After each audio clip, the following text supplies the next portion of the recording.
This aircraft may be old, ugly, and slow, but it's one of the most feared fighters in the world.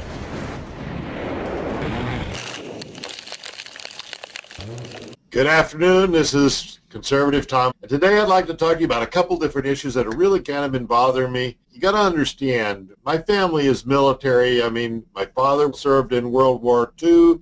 I served in the Vietnam experience. And my son now is going to be a captain at the end of this month in the U.S. Air Force.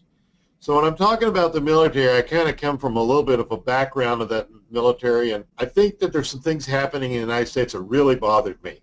First of all, one of the articles I posted earlier this month with the Army ROTC students in Arizona State University, they're walking around in high heels, and they were mandatorily required to do this by their commanders.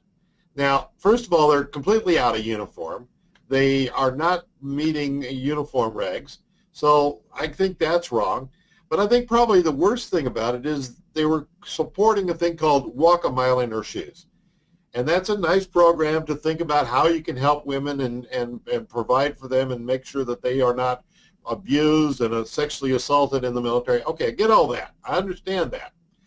However, when it's mandatory that people dress out of uniform wearing high heels, I think that's wrong.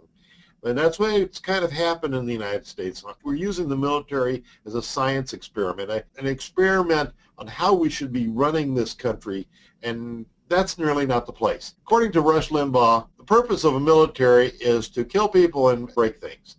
And I think that's really true. If you don't do those things, then what's the real purpose of the military? We've become a social experiment, and I think that's wrong. This is just an example. Making people parade around in high heels does not make them more sensitive to women. In fact, it probably makes them less sensitive. So let's get away from that. But the second issue is today there was an article about the A-10 being phased out by the Air Force. And anybody that has been around the Air Force knows the A-10 is one ugly machine, but it is one great machine. The pilots love flying it, and the ground troops just love it because it's got a lot of loiter time. And this plane can take all sorts of hits and keep on flying. But the Air Force wants to get rid of the A-10.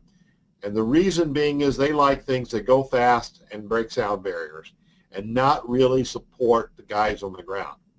When we have another war where we've got troops on the ground, we will need an Air Force that has a vehicle like the A-10. And if we get rid of it, we won't have that vehicle, and that will mean that Americans will die. So I don't know what's happening in the military. We're making the Air Force an experiment, and we're not really following what the mission is. Something's wrong. Help me out. Talk to me. This is Conservative Tom. You have a good evening. See you later. Conservative Tom out.